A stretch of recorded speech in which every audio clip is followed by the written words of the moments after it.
vamos a hacer las cosas puntuales y lo que ustedes deberían de saber sobre este tema de cardiología pediátrica. ¿Qué es una cardiopatía congénita?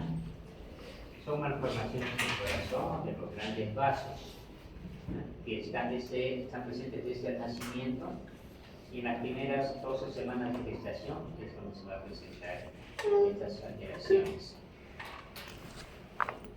De todas estas malformaciones cardíacas, la más frecuente siempre es la CIB a nivel mundial. Sin embargo, en general, en toda la edad de una persona, la aorta bicúspide es la que se presenta más, porque la va a tener casi toda su vida. En cambio, el CIB, generalmente en los primeros meses o años de vida ya se va a corregir. Finalmente, ¿cuál es la cardiopatía más frecuente? En niños, la comunicación intraventricular. Como la CIB se corrige en los primeros años, la comunicación interauricular generalmente no da muchos signos en los primeros años de vida y puede persistir hasta la edad adulta. Por eso, en los adultos, la comunicación interauricular es la más frecuente.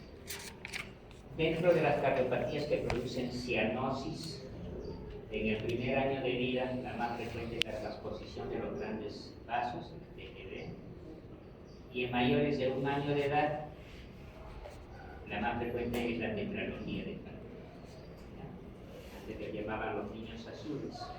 Entonces, después de los 6 meses, más o menos, ya se presenta cianosis, y después del año de edad es la más frecuente.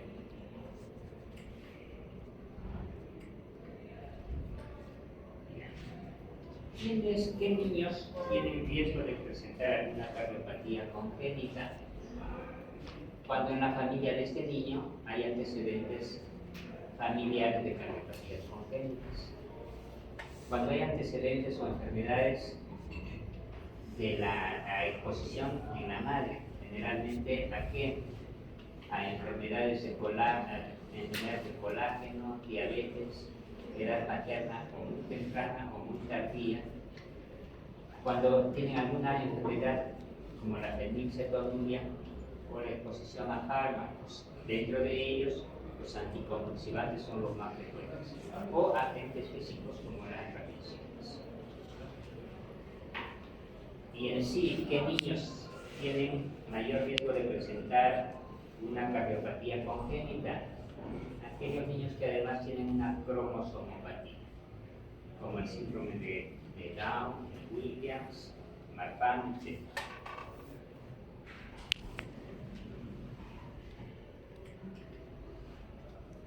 ¿Cuándo nosotros podemos sospechar que un niño tiene una cardiopatía congénita? ¿En qué niños? Podemos ponerlos en 4 grupos. Uno, cuando al examinar al niño por cualquier causa, encontramos un soplo cardíaco.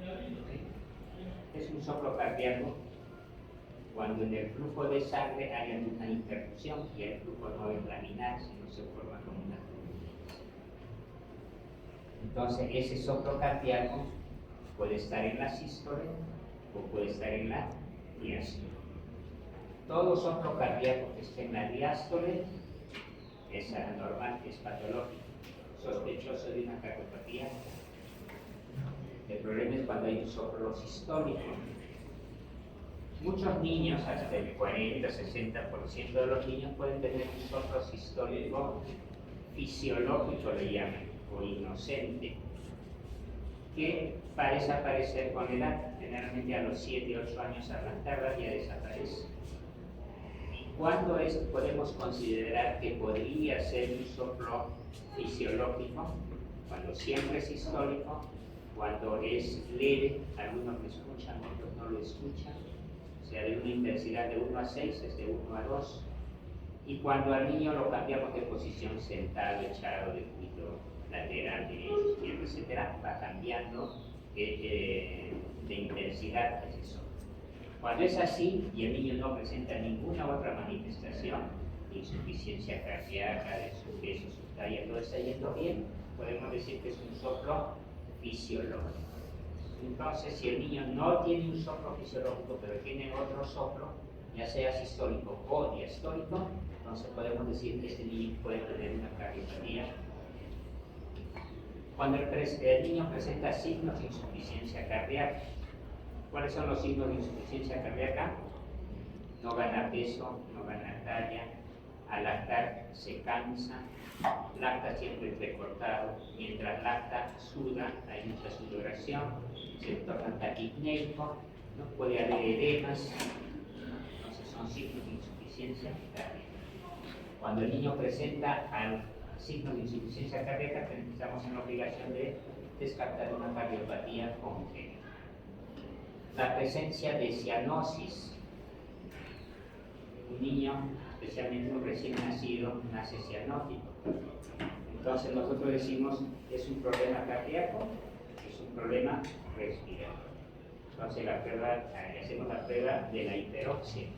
Le ponemos oxígeno al 60% generalmente, ¿no? Durante unos 3 minutos por lo menos, y si mejora el niño, lo más probable es que sea un problema respiratorio. Si no mejora, lo más probable es que sea un problema cardíaco. La alteración en los pulsos con la presión arterial.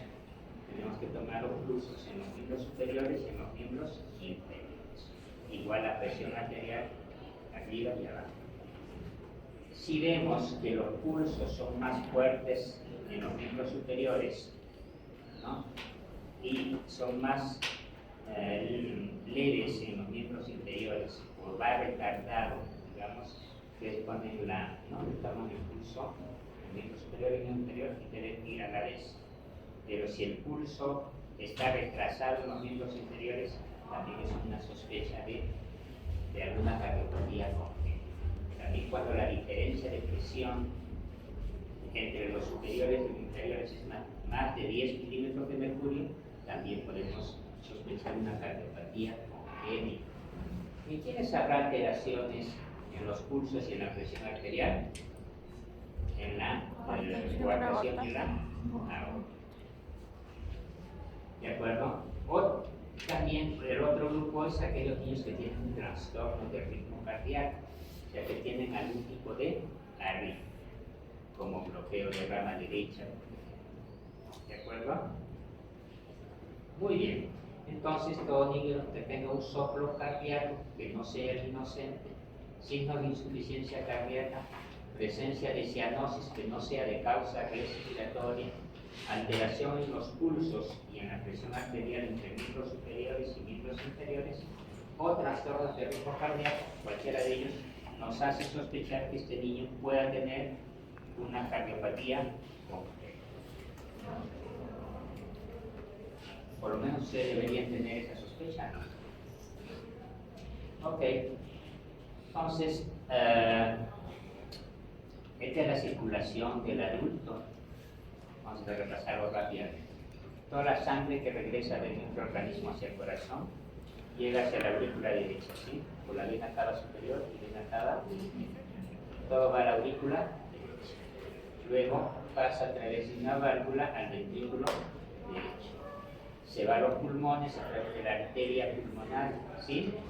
Y regresa de los pulmones la sangre ya oxigenada por las venas pulmonares, que son dos el pulmón derecho, dos el pulmón izquierdo, ya a la aurícula izquierda, la sangre oxigenada, esta es la sangre con CO2. De la aurícula izquierda pasa al ventrículo izquierdo y de ahí a través de la aorta. ¿Sí? ¿Está claro? Entonces quiere decir que en el corazón hay 4 cavidades, 2 superiores, 2 inferiores, 2 derechas, 2 izquierdas. ¿Sí? Y que entre las aurículas y los ventrículos hay unas válvulas, ¿no? Unas membranitas que se abren, se cierran, se abren, se cierran. Son las válvulas aurículo-ventrículo. En el lado derecho, que se llama tibial, ¿no? En el lado izquierdo también. Y donde sale la sangre de los ventrículos a sus arterias, en el lado derecho a la pulmonar y en el lado izquierdo a la aórtica, también en la aorta, también ahí hay unas membranitas que se abren, que se cierran, para salir sale la sangre y se cierra.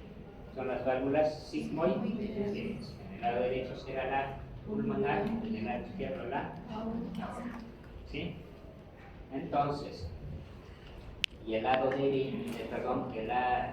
las cavidades superiores, las válvulas auriculoventriculares, las dos se abren a la vez, las dos se cierran a la vez, se abren a la vez, se cierran a la vez. Y las sigmoides igual, se abren a la vez, se cierran a la vez, se abren a la vez, se cierran. ¿Sí? ¿A qué corresponde el primer ruido cardíaco? Al cierre de las válvulas auriculoventriculares. El segundo ruido cardíaco al cierre de las válvulas sigmoid. Nosotros escuchamos ¿sí? ¿Está claro? El espacio que hay entre el primer ruido y el segundo ruido, que se llama sístole. Y entre el segundo ruido y el siguiente primer ruido, diástole. ¿Está claro? Primer ruido, segundo ruido, sístole, diástole. Esto ustedes lo saben bien, ¿cierto? ¿Qué más saben para recordar? Cuando, por ejemplo, de las auriculoventriculares, las válvulas, no se abre bien para que pase toda la sangre normalmente. No se abre bien, ¿qué señala eso? Estenosis. ¿Sí? Entonces, no se abre bien, está medio abrir, digamos, pero que la sangre forma una estenosis. Cuando las válvulas no se cierran bien, se sobrepasan y al contrario el ventrículo se regresa para arriba parte de la sangre, eso se llama insuficiencia. O sea, saben que no se puede haber una insuficiencia tricuspidia, estenosis tricuspidia y así de cada válvula, ¿no? Estenosis aórtica y insuficiencia aórtica. ¿Está claro? A ver, un ejemplo acá. Mitral. Ya, entonces, ¿cómo funciona esto antes de dejar? Entonces, la sangre llega a las aurículas, ¿sí? Se abren las válvulas auriculoventriculares. La sangre de las aurículas pasa a los ventrículos. Se llenaron los ventrículos y se cierran las válvulas auriculoventriculares. Primer ruido cardíaco. ¿Sí? Luego los ventrículos que están llenos de sangre se contraen y abren las válvulas sigmoideas. Sale la sangre hacia las arterias y se cierran las sigmoideas. Segundo ruido cardíaco.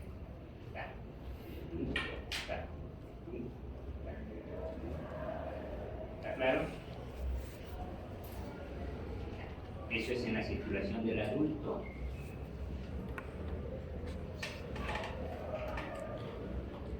Ahora,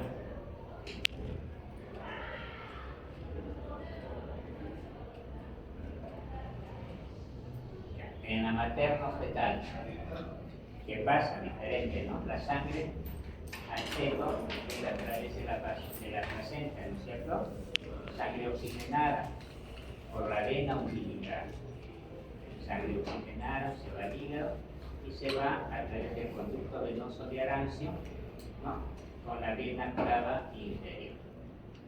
¿Sí? Llega a la aurícula derecha. ¿Sí?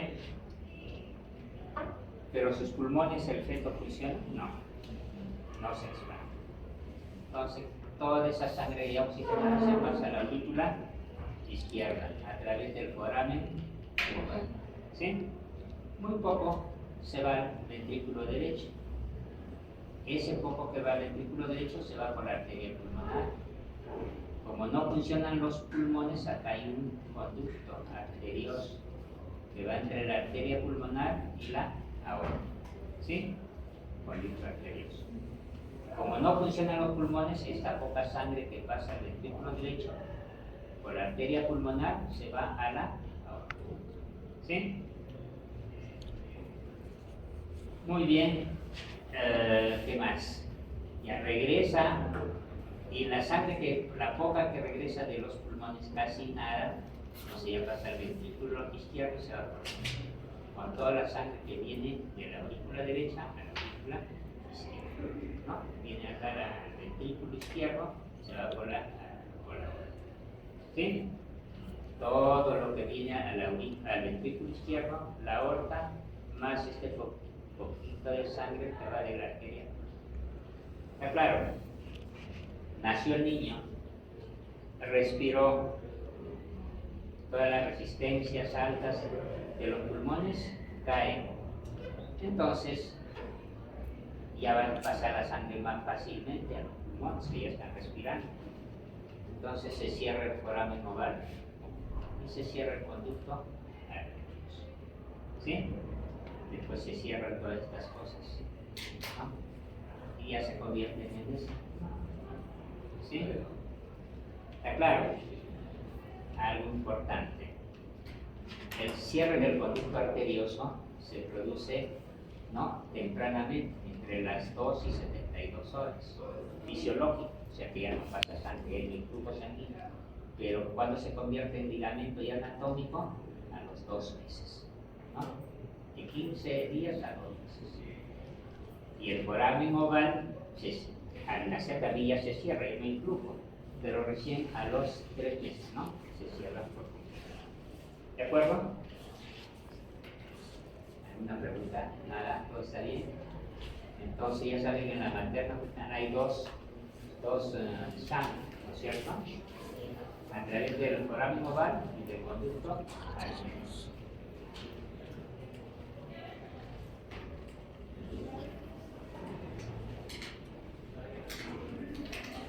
Entonces, las cardiopatías congénitas podemos clasificarlas para finalmente llegar a un diagnóstico, ¿no es cierto?, que tiene ese niño. Entonces podemos clasificarlas si presentan o no presentan cianosis. Aquellas que no presentan cianosis, las llamamos acianógenas, y las que presentan cianosis, que puede ser desde el inicio o a lo largo de su vida. ¿Ya? Entonces, aquellas acianógenas que no presentan cianosis, lo más frecuente es la comunicación interauricular o la interventricular. ¿Sí? Y las cianógenas, las que presentan cianosis, tienen necesariamente que tener una comunicación entre el ventrículo derecho hacia el ventrículo. O sea que hay una diferencia grande. Aquí, en las que no presentan cianosis, ¿qué lado del corazón tiene más presión? ¿Izquierdo o derecho? Izquierdo. Por lo tanto, el examen de izquierda a izquierda. En las que presentan cianosis hay algún grado de obstrucción hacia los pulmones. Por lo tanto, aumenta la presión en el ventrículo derecho. Por eso el examen de derecha a izquierda. Seguimos. Entonces, las acianóticas, las más frecuentes es el CIA, el CID, la persistencia del conducto arterioso y la coartación de Gauss. No presentan cianosis. ¿Quiénes presentan cianosis? La tetralogía de Fallot, la anomalía de Einstein, la transposición de las grandes arterias o la atresia ficus. No se ve más.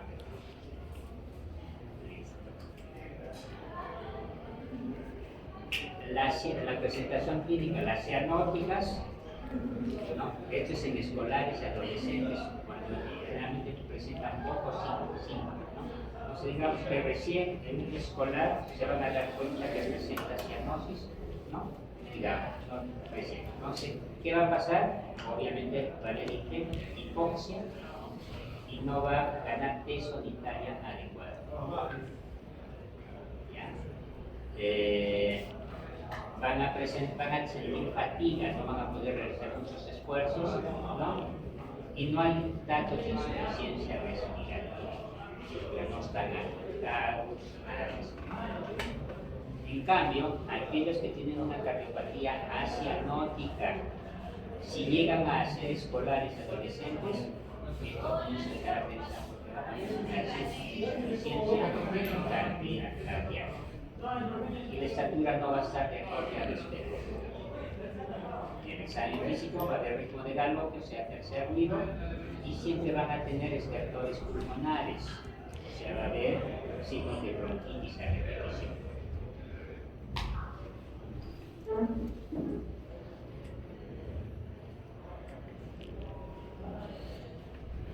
asianóticas.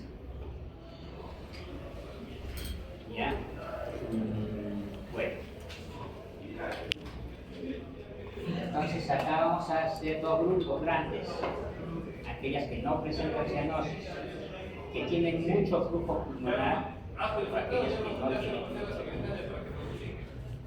Las que tienen flujo pulmonar incrementado son las que tienen un shunt de izquierda a derecha. CIA, CIB, BCA. Y aquellas que tienen flujo pulmonar normal o disminuido es la coartación de la aorta y la estenosis. ¿Ya? Flujo pulmonar aumentado, las más frecuentes, las más fáciles, las que diagnosticamos todos. Y flujo pulmonar disminuido, la coartación de la aorta. También debemos diagnosticar o no.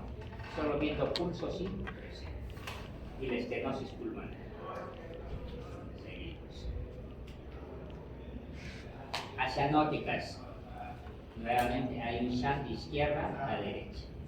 De la aurícula izquierda a la aurícula derecha, en el CIA, ventrículo izquierdo, ventrículo derecho, CIB, y de la aorta hacia la pulmonar, porque la aorta tiene más presión. En la circulación fetal ocurría lo contrario, ¿no es cierto? Iba de la pulmonar a la aorta. En cambio, cuando persiste el ductus, se invierte ese shunt de izquierda a derecha. Si estos shunts no son tan importantes, generalmente no dan síntomas. Pero si son muy grandes, muy importantes, sí. Sin embargo, si llegan a la adolescencia, van a presentar insuficiencia cardíaca, como retraso del crecimiento, dificultad respiratoria, podría haber. Y muchos de estos que antes no se corregían, no se diagnosticaban, presentaban el síndrome de Eisenmenger, ¿cierto? ¿Qué significa eso? Digamos que hay un CID grande, ¿ya? Entonces, el ventrículo izquierdo va hacia la aorta, pero también gran parte se va para acá. Entonces va a haber mucho flujo en el ventrículo derecho, ¿no? Mucha sangre se va al pulmón, ¿no? Va a tener bronquitis a repetición. Pero si eso persiste, digamos, no va al médico, qué sé yo, no le da importancia. Entonces, ese gran flujo pulmonar va aumentando la resistencia de los vasos pulmonares. Y los vasos pulmonares se engruesan y van cerrando la luz de los vasos pulmonares. Entonces, se crea una hipertensión pulmonar que ya es irreversible. Entonces, hay una hipertensión pulmonar, los vasos pulmonares están ya cerrándose y la sangre del ventrículo derecho pasará libremente a los pulmones, ya no. Ya. Hasta que aumenta la presión y crece el ventrículo derecho para poder vencer esa resistencia. No lo logra, aumenta la presión en el ventrículo derecho y sobrepasa la presión del ventrículo izquierdo. Y el shunt se invierte. En vez de izquierda a derecha, ahora es de derecha a izquierda. En ese momento ya irá mucha sangre al pulmón y aparece cianosis. Eso se llama el síndrome de Eisenmenger. Antes se miraba mucho, ahora como se necesita más. Y si eso fuera el caso, digamos, si hay un niño con una CID grande, CIA grande, CID grande, digamos, que es un síndrome de Down. Nadie hizo caso ni del mundo o en cualquier otro sitio, ¿no? Ya llegó a los 8 o 10 años y aparece cianosis. Ya tiene un síndrome de Eisenmenger. ¿Cuál será el tratamiento? Un trasplante cardio. ¿Será fácil en Perú? No sé. Cuando hagan su seguro, de repente van a diagnosticar ahí, ¿no? Antes de que llegue a ser un Eisenmenger. Ya. Cuando hay una sobrecarga de cavidades derechas, en el electrocardiograma vamos a ver un bloqueo de carga derecha.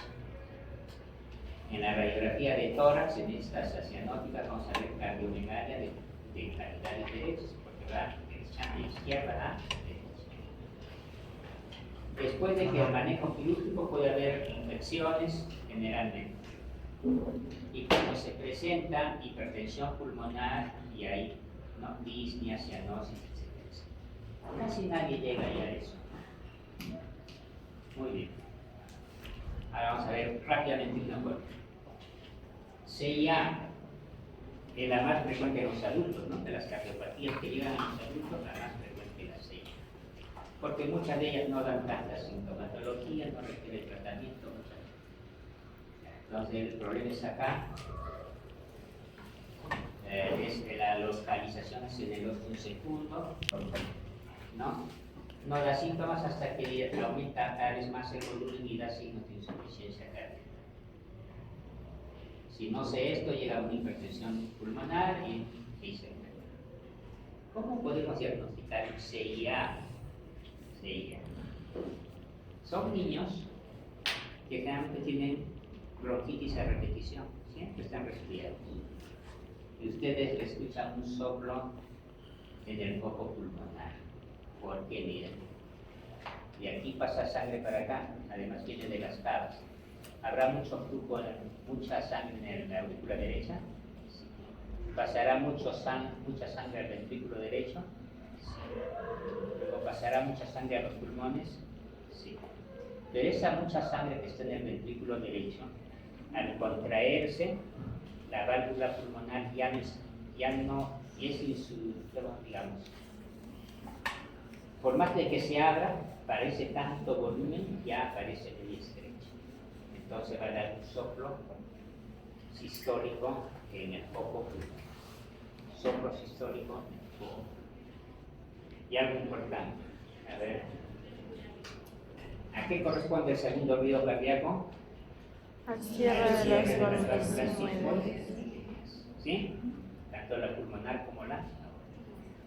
Pero cuando nosotros respiramos, en la inspiración, entre el aire en todos nuestros pulmones, y aumentará la presión intratorácica, ¿no? Está llena. ¿Sí? Entonces, en ese momento, los vasos pulmonares, digamos, van a estar un poco apretados, con la gran presión torácica. ¿Sí? Entonces, la sangre del ventrículo derecho en ese momento saldrá libremente, no porque los vasos van a estar un poco apretados. ¿De acuerdo? Entonces demora un poco en salir toda la sangre del ventrículo derecho. Por lo tanto, ese cierre de esa válvula pulmonar se va a retrasar. ¿Sí? Entonces primero se va a cerrar la aórtica, luego la pulmonar. En la inspiración, pero en la expiración ya se vuelve. Entonces normalmente nosotros escuchamos un corazón.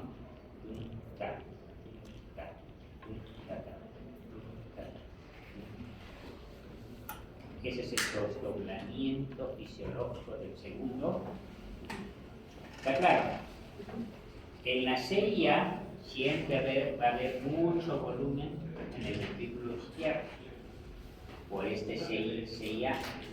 Entonces, el segundo ruido siempre va a estar desdoblado. Siempre vamos a escuchar.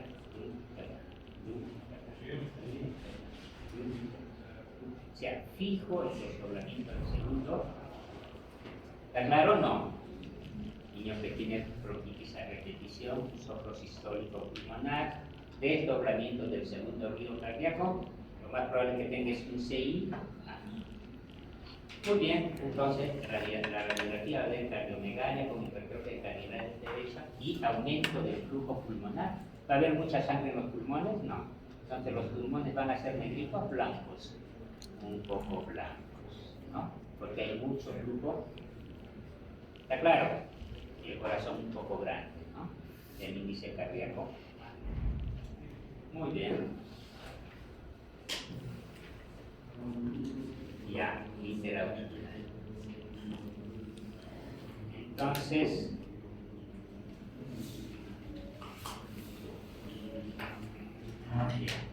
nosotros, como hay un crecimiento grande de la cavidad derecha, podemos ver en el electrocardiograma, bloqueo de rama derecha. Hay que hacer una ecocardiograma, ¿no sé? el examen más importante que nos da todo. Y si es así, y el CIA es más de 7 milímetros, ¿no? Entonces podemos dar un tratamiento con este catéter. Ponemos un catéter por la vena femoral, ¿no? Llegamos a la aurícula derecha, ubicamos el foramen global y le ponemos como parabrisas, y ahí como que se siente. Si no puede hacer eso, no se puede hacer eso, entonces hay que hacer un tratamiento quirúrgico y suturar ese foramen y se acabó. ¿Listo? Rara vez se puede cerrar solo si el defecto es pequeño. ¿Ya? Por eso a veces no le da ninguna molestia, nada, eso vamos a esperar que se cierre. No se cierra, intentan con el catéter. No se puede, es muy grande, qué sé yo, cierre con. A veces hay un CIA muy grande y un CID muy grande. Eso ocurre muy frecuentemente en el síndrome de Down. Tienen un CIA grande y un CID grande. ¿Qué se llama eso? Canal aurículo ventrículo. Se hay que operar y cerrar. ¿Está claro? ¿Quieren ser cardiólogos pediatras? Cirujanos. Muy difícil. Ahora, el CID, dijimos que es la cardiopatía más frecuente, ¿no es cierto? ¿Por qué? El defecto está en el tabique interventricular, hay varios tipos, el más frecuente cuando se ubica en la zona perimembranosa de este tabique. Puede ser asintomática, pero después va a dar signos de insuficiencia cardíaca.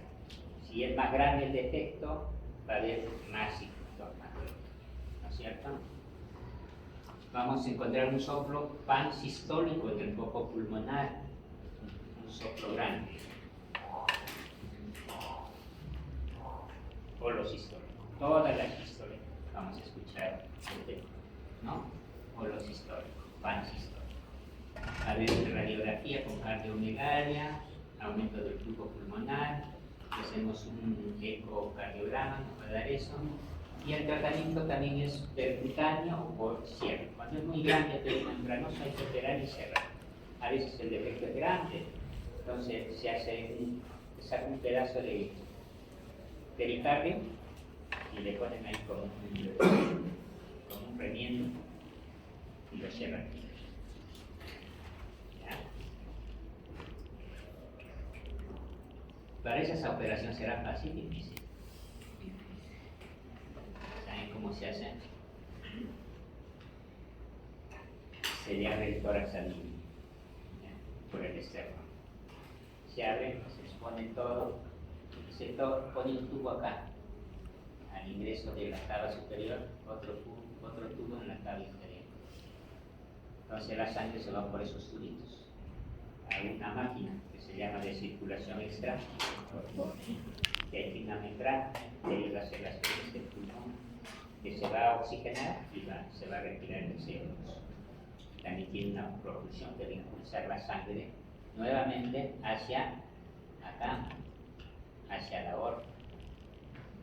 Una vez que sale del ventrículo izquierdo, se conecta ese tubito acá a la aorta.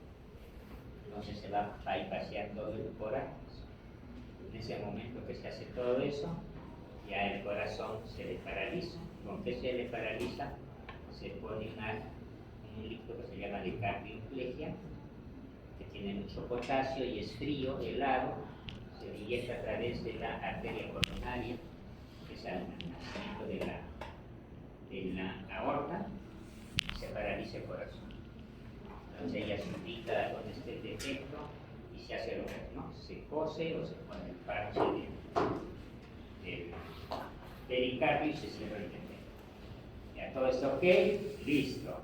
Ahora saco los tubos y nuevamente se reanuda la circulación, ¿no? Para eso le hago un shock eléctrico al corazón y nuevamente circulación. Todo está ok, bien, listo. ¿Pero eso cuesta? No cuesta. Por eso que necesitan personal muy entrenados, muy caro, hay muchos recursos, y deben estar solamente en centros ¿no? Focalizados. En el Perú, podría haber uno en el norte, otro en el sur. Ya, ¿qué más? Entonces el defecto está acá, ya todo creo que hemos dicho, ¿no?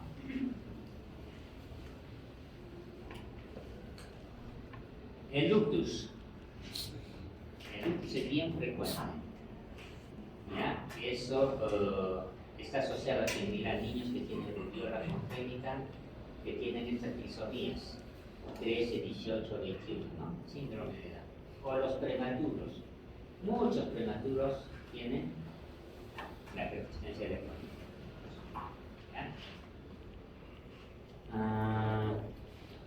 entonces está entre acá la aorta y la pulmonar.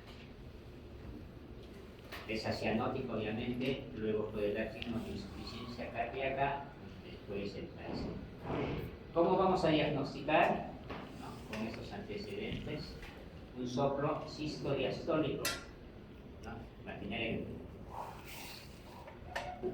foco principal es subflavicular-isquémico. Sistodiastólico en maquinaria de Gibson, ¿no? Subflavicular-isquémico. Hay crecimiento del ventrículo izquierdo, toma aórtico prominente, etc. Entonces un soplo sistodiastólico. Y hay otra cosita que acá no sabe. Cuando parten el pulso femoral, vamos a ver. Todo está en la fisiopatología, ¿no? La sangre sale de la aorta y parte se va a la pulmonar. Entonces habrá mucho flujo pulmonar. Sí. Regresa mucha sangre a la aurícula izquierda, mucha sangre al ventrículo izquierdo. Sale por la aorta, pero tiene dos caminos, una que sigue y otra que se va a la. Entonces acá usted ve un pulso grande, que rápido se tiene. Un pulso grande, que rápido se tiene. ¿Qué se llama esa? El pulso saltón. Pulso saltón. ¿Ya? Ok. ¿Qué hay que hacer con esto? Ya, entonces, aquí está la situación, en las arterias, el corazón todo está bien.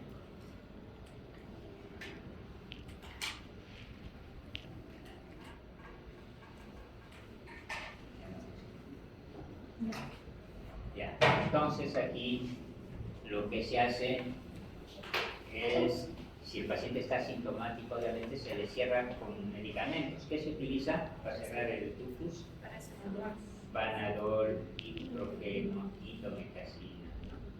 Dicen mis colegas neonatos que utilizan ese ibuprofeno. Le dan una dosis de 15 miligramos por kilo, lo hacen en infusión de 20 minutos más o menos, y después le ponen otras dosis más, dos dosis más, pero ya no de 15, sino de 10, creo, 10 o 5, 10 miligramos por kilo, dos dosis más, o sea, una dosis diario por 3 días. También pueden utilizar Panadol intravenoso. Bueno, si no se cierra con eso, entonces pueden hacer percutáneo, igual poner un catéter, como les he dicho, no ubicar el ductus, le ponen como un paragüitas y se hace. Si no se puede, igual lo que hacen en mi hospital, lo operan, ubican el ductus y lo cierran. Pueden cerrar a veces la aorta.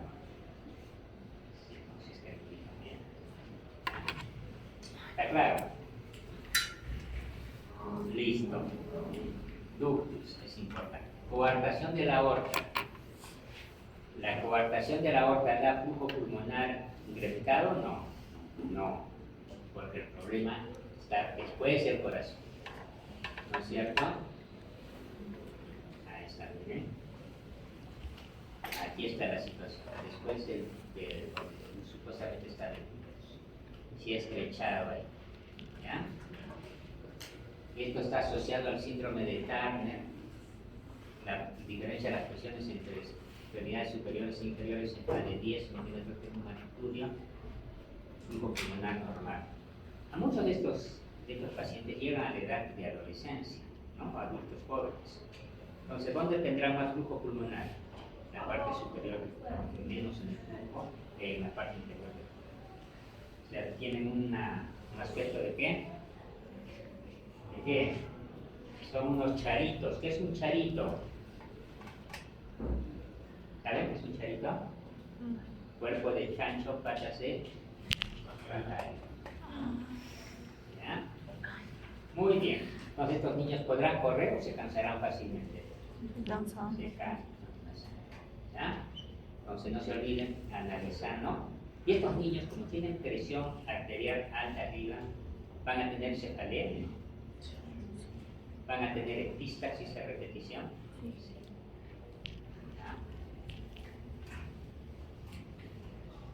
Ya. Entonces, ¿qué se hace?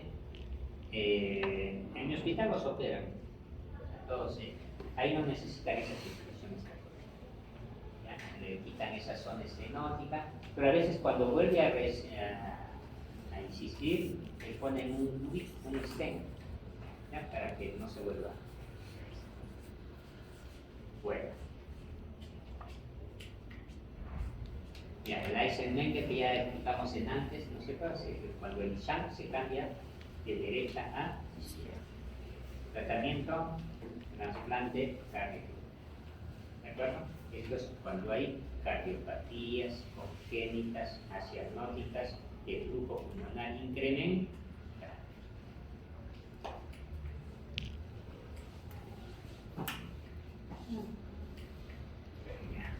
Cianóticas, o sea que presentan cianosis.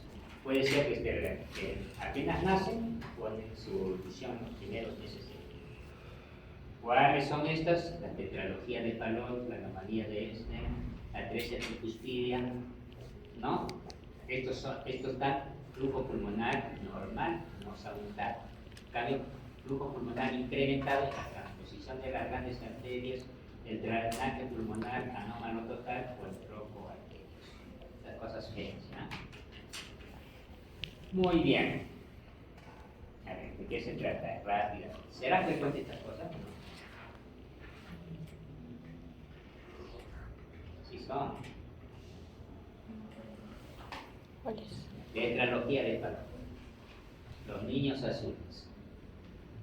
Es la segunda causa de cardiopatía congénita cianótica en el mundo. La primera es la transposición de los grandes arterias. ¿Ya? La transposición de las grandes arterias, si no se corrige, se muere en los primeros meses de vida. En cambio, en la tetralogía de Fallot se puede seguir.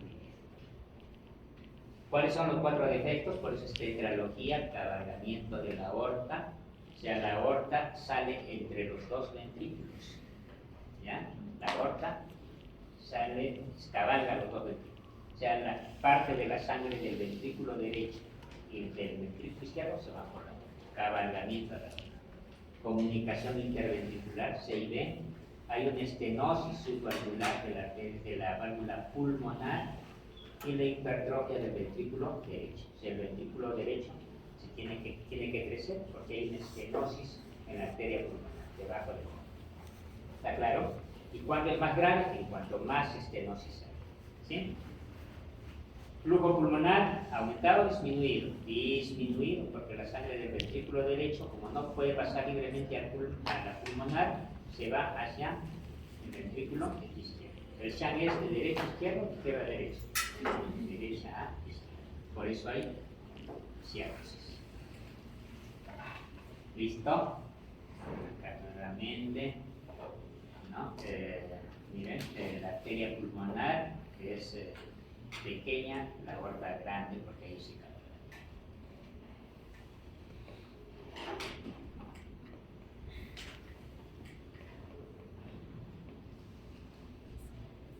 Ya, la tetralogía de Fallot, además, va a producir retraso en el crecimiento.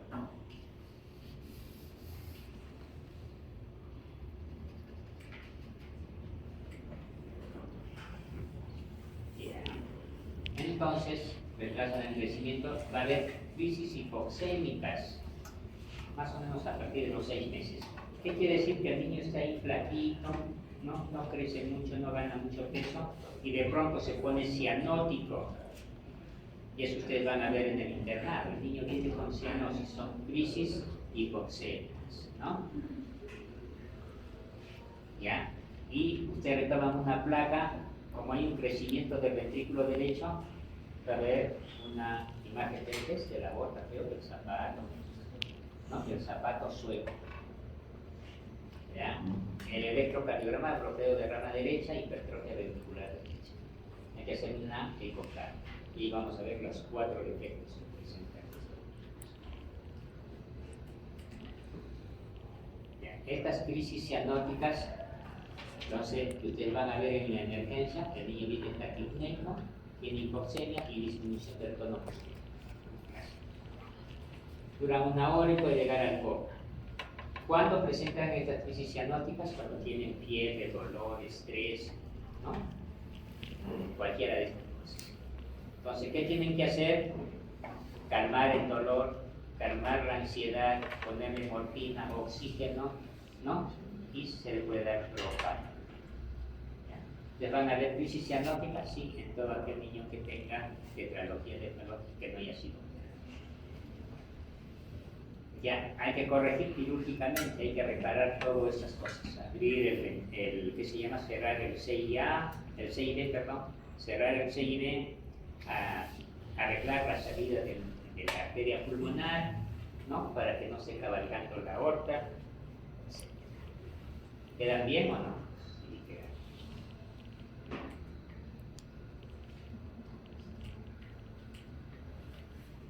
Transposición de las grandes arterias. Estas son las cardiopatías cianóticas desde el nacimiento, que son más o menos frecuentes. En mi hospital habrá casi 1 por mes. Son niños que nacen bien, gorditos, todo ok, nacieron y de pronto es cianóticos. Cianóticos son frecuentes, ¿no? Y con gran dificultad respiratoria. Entonces, ¿qué es lo que tienen? En que la aorta nace del ventrículo derecho y la pulmonar del ventrículo izquierdo, o sea, se han entrecruzado. ¿Sí? Va a haber un flujo pulmonar incrementado, gran cianosis, ¿no? Entonces son 2 circuitos paralelos, ¿no? El pulmonar que da vueltas entre ellos, ¿no? Y el sistémico que da vueltas, pero se tienen que mezclar en algún momento. Si no se mezclan, se muere. Entonces, ¿qué tenemos que hacer? Que persista el conducto arterioso, que no se cierre, que persista. ¿Qué se le da? Prostaglandina E1, ¿no? Infusión total. Y si es insuficiente, y ya se ha cerrado que se llama la comunicación interauricular, el foramen oval, entonces tenemos que abrirlo nuevamente. Ese se llama el RASPI, ¿no? De esto de rasking. En mi hospital así a veces han sido rasking los cardiólogos, pero a veces tienen de lima, le ponen un catéter hasta que llegan a la aurícula derecha, lo pasan por el foramen oval a la aurícula izquierda, lo inflan un globito y lo jalan y rompieron el foramen oval. No era hasta que lo puedan operar rapidísimo. ¿Ya? Ya, entonces, ¿y cuál será la operación? Poner las cosas en su lugar, ¿no? La arteria pulmonar que nazca del ventrículo derecho y la arteria y la aorta, ¿no? Conectar al ventrículo izquierdo. ¿Está claro? Eso se llama la operación de Yaten. Esa es la operación de Yaten. El switch arterial. ¿Listo? Si no hacen eso, se muere el niño rápidamente. Entonces nosotros en el hospital que hacemos sería sospecha de esto, ecocardio, todo esto ok, listo. Prostaglandina E1 y el switch arterial. El RASPI. Y después ya se les manda el informe para que le hagan la operación. Antes todos se morían, ahora ya viven. Acá es importante, ¿no? Cuando sospechas en esto, le tomas una radiografía y tiene un corazón grande como un huevo, la imagen de él. Y ya, a esa switch arterial, lo que se hace la septicemia.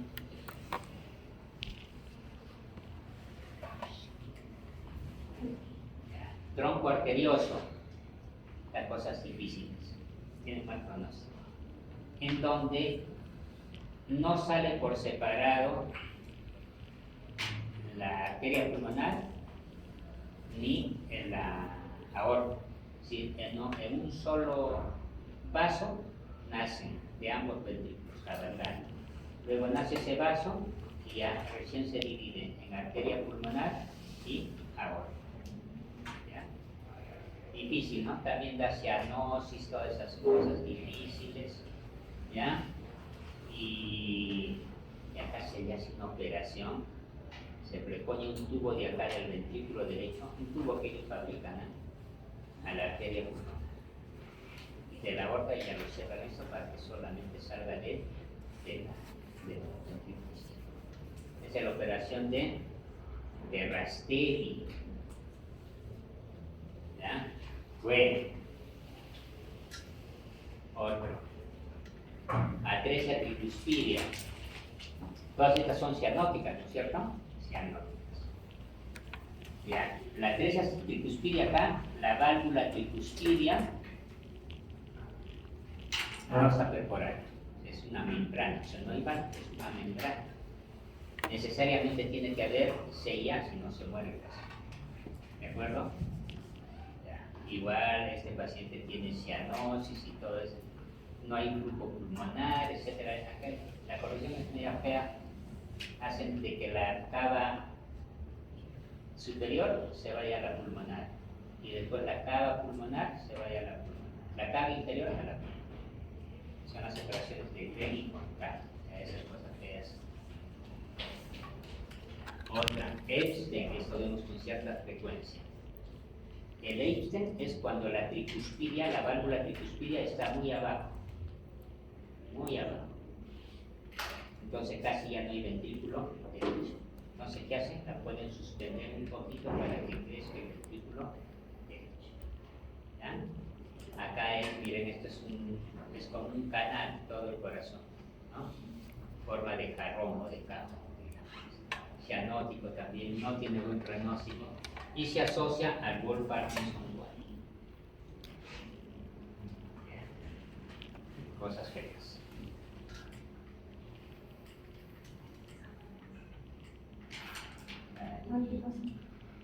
Ya.